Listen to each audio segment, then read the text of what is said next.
O ministro Luiz Roberto Barroso, que considerava haver algo de transcendente no médium João de Deus, disse que incentivar posições anticientíficas não é protegido pela liberdade de expressão.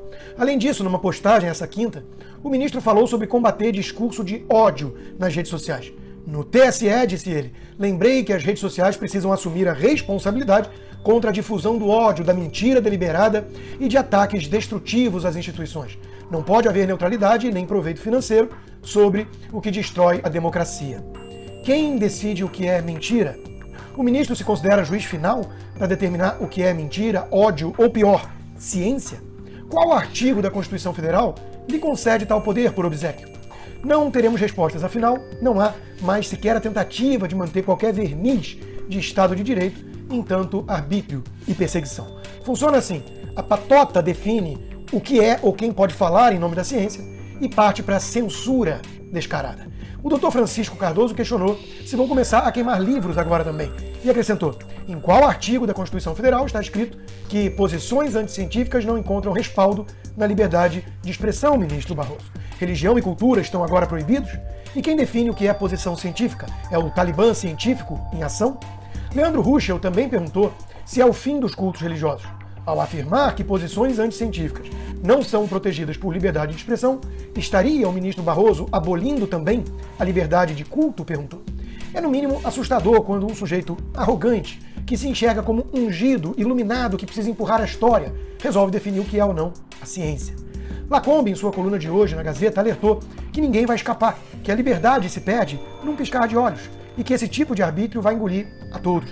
É proibido pensar, opinar, se expressar, perguntar. É proibido ouvir especialistas, juristas, constitucionalistas, procuradores, advogados, médicos, cientistas, que não sejam os alçados à condição de donos da verdade. Os obcecados pela militância política tomaram tudo, conclui.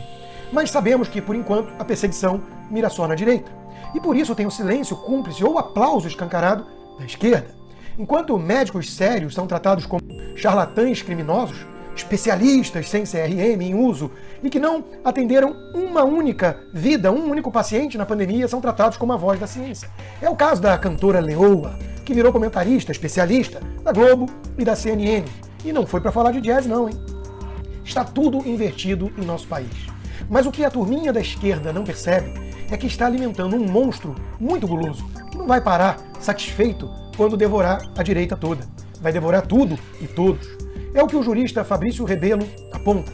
Só se espanta com um avanço do autoritarismo quem de algum modo acredita que os autoritários são capazes de rever suas posturas espontaneamente. Não são.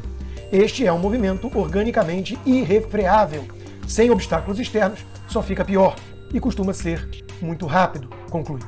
Todo projeto totalitário, e estamos diante de um, só foi barrado por obstáculos externos e luta.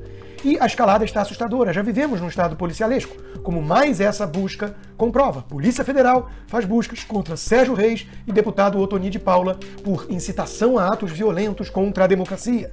As ordens foram expedidas pelo ministro Alexandre de Moraes. Também são realizadas diligências contra o caminhoneiro bolsonarista Zé Trovão, o cantor Eduardo Araújo e o presidente da Associação Brasileira dos Produtores de Soja, Antônio Galvão. O presidente Bolsonaro tenta reagir como pode, mas precisa do apoio popular. O mesmo que é chamado de golpista pelo STF, ou seja, temos uma democracia estranha, né, que vai contra o povo. Bolsonaro entrou com uma ação para impedir o Supremo de abrir investigação sem passar pelo Ministério Público Federal. A Advocacia Geral da União contesta artigo do regimento interno do tribunal que permitiu a instauração do inquérito das fake news em que o presidente passou a ser investigado. O irônico é que só cabe recorrer ao próprio algoz, que certamente vai apenas ignorar, né? A quem recorrer numa ditadura de toga, né, Rui Barbosa? Por isso, o jornalista Guzzo tem subido o tom. Em sua coluna de hoje, na Gazeta, ele afirma que os ministros supremos estão em luta aberta pelo poder no Brasil. E diz, a única coisa que realmente conta é a opinião do STF. No caso, os ministros supremos acham que manifestação do pensamento não é livre. Gente de direita, por exemplo, não pode dizer o que pensa. Gente de esquerda pode. É onde estamos, conclui. Por enquanto. E ainda tem a CPI circense como instrumento de mais arbítrio e abuso de poder. A quebra de sigilos foi aprovada nessa quinta de vários sites, sem qualquer indício de crime, muito menos ligado à pandemia, enquanto a CPI blindou Carlos Gabas, do Consórcio Nordeste, e impediu qualquer investigação sobre o Covidão. Comentaristas conservadores estão sendo perseguidos do nada. Alexandre Garcia comentou na Gazeta. A comissão também quebrou o sigilo de 7 canais de notícias, alegando que eles publicam notícias falsas. Interessante que hoje no Brasil há um negócio bem totalitário. O que é notícia falsa? É aquela com a qual eu não concordo. É mais ou menos isso. Por isso mesmo, gente, que é tão importante a manifestação do dia 7 de setembro. Será um aviso de que o povo brasileiro não vai aceitar se subjugar tão facilmente, docilmente, que está atento aos descalabros do sistema. O senador Eduardo Girão já avisou que estará lá, presente, lutando pela liberdade de expressão em nosso país. Ele que tem defendido também a abertura de inquérito de impeachment de ministro do Supremo. E Bolsonaro se manifestou: vamos ter uma fotografia para o mundo do que vocês querem.